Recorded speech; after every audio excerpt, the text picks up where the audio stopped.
మిమ్మల్ని దేవుడు లోకములో నుంచి పిలిచాడు, పాపములో నుండి పిలిచాడు, పిలిచి మీకు కొత్త జీవితాన్ని ప్రసాదించాడు.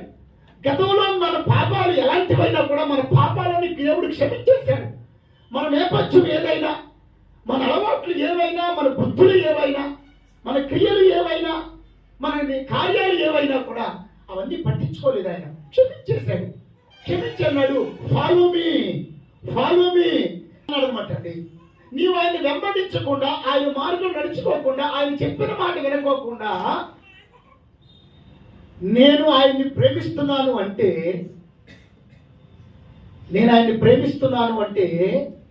అది అబద్ధం కదా.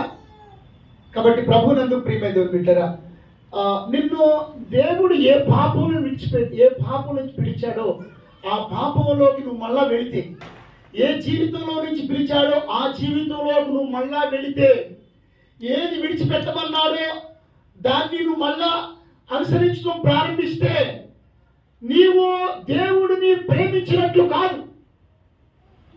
కాబట్టి అందుకని నీవు నన్ను ప్రేమించుచున్నావా అని దేవుడు ప్రశ్న వేశాడు.